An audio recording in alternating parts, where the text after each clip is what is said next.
Quando se pergunta, mas quem de fato influenciou, quem de fato deu origem à construção da cidade? Foram os bandeirantes paulistas ou foram os pecuaristas baianos ou pernambucanos? Então existem as duas versões. Capistrano de Abreu nos diz que esse sudeste tocantinense foi preenchido pela expansão dos currais de Pernambuco e da Bahia, e que tanto vão permitir a colonização e a instalação de cidades, de povoamentos, tanto do lado do São Francisco, como aqui no sudeste tocantinense. Já a outra versão é essa normal conhecida do avanço dos bandeirantes, mas eles vieram primeiro para pregar os índios, descobriram o ouro, e aí nós temos todo um ciclo extremamente importante. Havia um questionamento, uma disputa entre o Maranhão e São Paulo para ver quem iria tomar posse das terras tocantinenses. Porque um governador do Maranhão já tinha descoberto que aqui em Goiás, hoje Tocantins, eram terras auríferas. Por quê? Em Minas Gerais foi descoberto o ouro em Cuiabá. Entre Cuiabá e Minas está o estado hoje Goiás e Tocantins. Então eles deduziram, se tem ouro lá e tem ouro cá, aqui também há de ter. Mas o primeiro movimento que veio para o interior do país não foi para a descoberta do ouro, foi para a apreação dos civícolas para atender as lavouras de cana-de-açúcar do litoral. Com a vinda para o preamento indígena, descobriram o ouro. Aí sim começa a mineração. A raia surgiu do garimpo do ouro. O auge do garimpo foi em 1736 a 40. A 40 já havia esgotado os filão. São 3 quilômetros aqui da Chapada dos Negros, seguindo pela nascente do Córrego Rico. Em 1735, ela pertenceu à capitania hereditária do estado de São Paulo, quando então Dom Luiz de Mascarenhas era o seu governador. Em 1740, por causa da explosão do ouro, que naquela época o ouro era cortado, como diz os mais antigos, de machado, e que Arraias tinha uma grande influência na coroa portuguesa por causa dos repasses do ouro da Chapada dos Negros. Essa data deve ser recuada para em torno de 1733, que quando começou as descobertas do ouro na Chapada dos Negros, que é o mochão que deu origem a todo o dado para a fundação da cidade posteriormente. Em 1740, a corte portuguesa determinou que o governador de São Paulo viesse tomar posse das terras, principalmente em função das descobertas auríferas. Que foi uma explosão tão grande que acabou com a visita do governador da capitania hereditária com sede no estado de São Paulo, Dom Luiz de Mascarenhas, em 1740. E a Chapada dos Negros, ela dista daqui uns 3, 4 quilômetros na direção desse morro. E então, com a vida dele e com o Domingo Pires, Dom Domingo Pires, que era a pessoa que comandava o garimpo, que era o líder daquela época, e com o prolongamento do ouro, então eles resolveram escolher um lugar nas proximidades mais plano para criar o arraial. O governador, que vinha de São Paulo, não tinha Goiânia ainda, né? Não tinha Goiânia. Pediu o intendente, não era nem intendente, Domingos Pires, para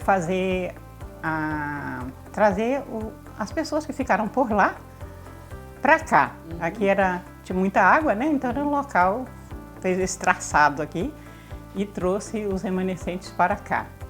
Por que foi feito aqui?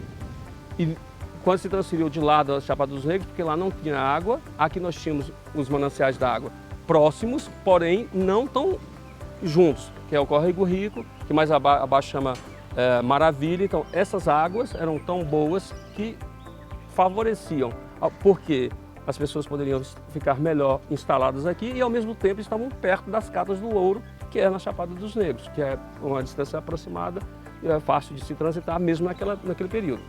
E aí os coronéis que ficaram por aqui, que os antigos, alguns de origem portuguesa, né, que vieram desse vindo de São Paulo, Bahia, através de lá.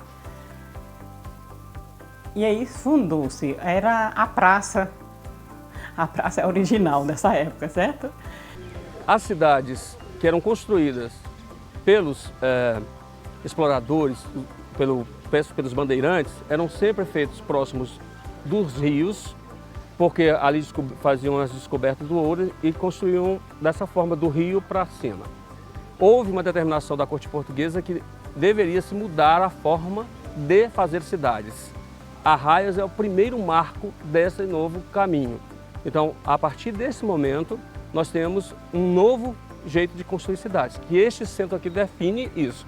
Ao analisarmos que é uma cidade que foi construída no século XVIII, quando todas as praças eram estreitas e as ruas mal passavam uma carroça. Aqui não, é bem largo, porque já é uma nova visão de construção. A nossa cidade é um marco arquitetônico da urbanização do Estado. Por isso que ela é reta, ela é larga, e se você buscar uma vista aérea, você vai ver que esse centro aqui é todo planejado. Óbvio que se você entrar pelos becos, você vai ver que subiram os morros, começaram a ficar tortuosas as ruas, porque o governador foi embora e começaram a construir do jeito que quiseram. Mas esse centro aqui é um marco da urbanização de Goiás. Então isso aqui era tudo, era brejo, dava problema de atolar, atolava assim, que eu tô, né? Então hoje é uma cidade histórica, com ruas tortuosas, com as casas umas ligadas às outras, sabe? Que identifica com o Brasil colônia. Aí a igreja hoje atualmente ela não foi tombada, uns 15 anos atrás o IPHAN esteve aqui para tombá-la, mas ela foi reformada e na reforma mexeu com a estrutura. A parede era dupla de pedra, aqueles adubos antiguíssimos, né? E aí ela não pôde ser tombada por causa de um lado que tirou a característica, né? Assim como várias casas da praça, a gente tinha aquele estilo colonial, aquelas janelas pareciam porta, e algumas foram modificadas. Nós temos acho que 2 ou 3 só que mantiveram o estilo. Aqui em Arraias nós tivemos 2 ciclos de ouro. O primeiro ciclo, quando se descobriram os primeiros locais de cata, como acontecia, era muito fácil de catar, nós não havia mecanização, mas era tão fácil a cata do ouro que também os veios se extinguiam rapidamente. Então chegava muita gente e rapidamente também saía. Esse marco na história de Arraias nós temos alguns registros que não se comprovam porque não há dados históricos ou mesmo documental para a gente afirmar, a não ser algumas afirmações de pessoas importantes, como o Visconde de Tuné, que chega a dizer que aqui em Arraias tinha, nesse período, em torno de 15 a 17 mil escravos, enquanto na atividade tinha 40 mil escravos na redondeza, para fazer a exploração do ouro. Tanto a igreja original nossa, Nossa Senhora dos Remédios, ela é de 1835. Mas antes dela nós tivemos uma capelinha ali na praça, acima da igreja. Foi feita por escravos, a parede toda, tipo muro, tipo cerca de pedra. Nossa Senhora do Rosário, que era a padroeira dele, né, dos escravos. E aí Nossa Senhora dos Remédios, essa original foi primeiro um tipo de um casebre, né? E depois ela foi feita essa igreja.